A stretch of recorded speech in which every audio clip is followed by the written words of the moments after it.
Hello and welcome to Scrap FX. I just wanted to share with you a project that I made for the Prima design team application.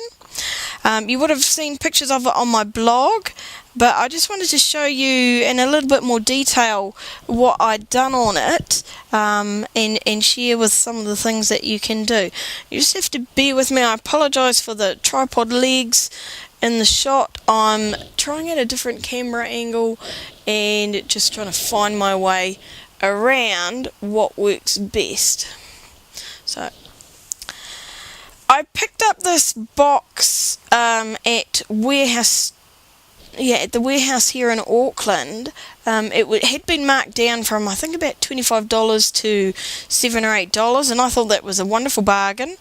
And I'd had something like this in mind for some time, but just hadn't found the perfect container for it. As soon as I saw this, thought, yep, that's what I want, and was blown away by the fact that it was on sale, which was even better. So took it home and thought about it for a few more days and weeks, and then finally came up with my design of what I wanted.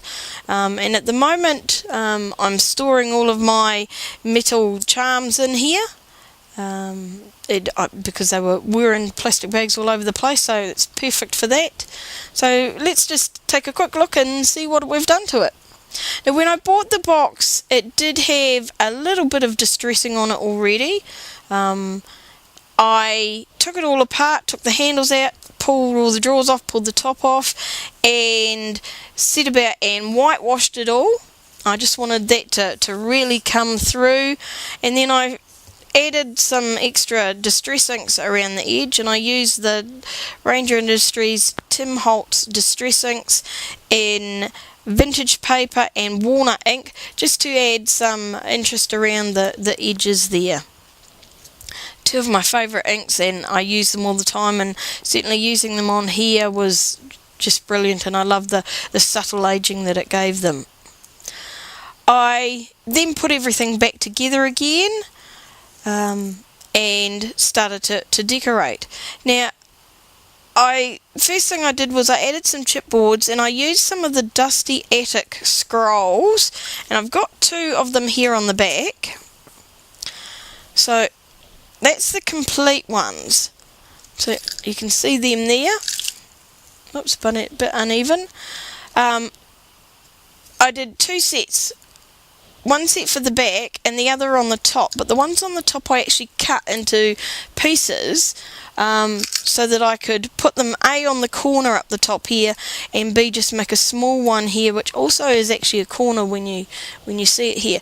But the decorating I did on them, I painted them with a mixture of Craft vintage white and metallic champagne from Plaid Industries, I think it was, just to give me, I wanted a very subtle shimmer, and I wanted something that was vintage and light, but I didn't want a pure white. I think that would have been too harsh. So I used the combination there, and really love the colour that it came out as an end result.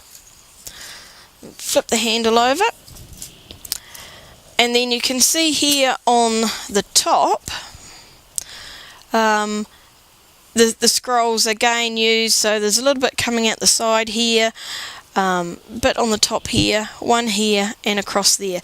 And by cutting it up, I was able to get that sort of more of the look that I wanted, get more surface area and effect, because hidden under here is the gap where I've cut it up. And I don't think you should be afraid to do something like that, because it's your projects, you do what you want, and if that's the look that you want to go for, then go for it. So anyway, on with my little clustering here and embellishments. So I started off with the chipboards. I then added one of the crochet doilies from Craft, added that on partly to go with the sort of theme, but also to cover my gap in my chipboard that I had. And then on top I have added a selection of different flowers from I Am Roses and also Craft, and the beautiful sort of creams and whites, and then of course this lovely brown, because I'm definitely a sort of brown type person when it comes to my colouring. So they look gorgeous there. Added some leaves, and then what I've done with the spine of the flowers, and I've seen some people like to trim them off and then glue them back on, having done these little twirls, was I actually left the spines attached, or the stems I should say, not spines. I twirled them around, or coiled them around skewers, little wee meat skewers, and then pulled them out and bent them out of the way, but left them on, and that way I didn't have to worry about re-gluing them on, because they were already attached. So that's something to think about. If you have seen people remove them and then add them back on, think about whether you can actually just sort of bend them out of the way, get them to fit in the location that you want, but still stay attached. The handle had some rather ugly looking screws sticking out here that certainly didn't go with the vintage look. You can see one still there, but on the top here I've actually added the flowers and leaves on either end just to hold those top screws, because they're just that little bit more visible, and I didn't like the look that it was giving me, so I did my own thing and covered them. Now the box came without a enclosure. All it had was a couple of loops there of the jute.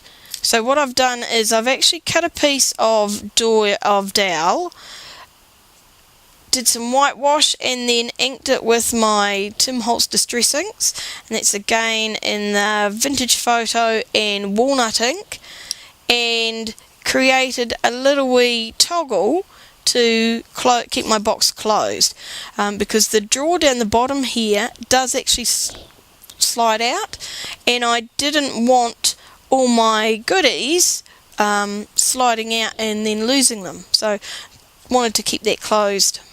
And then I've just added some of the mini flowers from Kaiser Craft to add some balance to the front of the drawer there.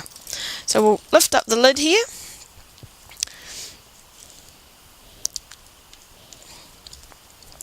Now inside the lid, holding the metal netting in place, is some white dowel type packing, and its colouring was really off compared to the rest of the box. You see, that's quite almost like a grey brown, whereas this looked very white, and I wanted to disguise that a little bit because it just looked too obvious, but I couldn't get rid of the dowel because then the metal netting would fall out. So what I've done is I've just added some lace around the edge here, stuck it or adhered it only down to that dowel, so that it does disguise it and makes it look like that's actually just part of the lace, and then sort of mited the corners here to make it nice and tidy, and so that they would fit around the corners there. Inside I've got some of my metal charms that I've picked up. I was looking for somewhere to store them, so this has been perfect. And then of course down the bottom is the drawer, which is a little bit lopsided now, and in here I've got some more wooden charms, metal charms that I've picked up, so that I've got easy access to them. I know where they are at all times, and I can dig out quite easily whatever I want without having to fish through a whole lot of plastic bags. So that's my box that I created. I really enjoyed it. I really like the finished look. Love that everything's now so accessible and easy to use, and I hope you enjoyed seeing it as much as I enjoyed sharing it with you. So happy crafting and happy scrapping, and we'll catch up with you again soon. Thank you.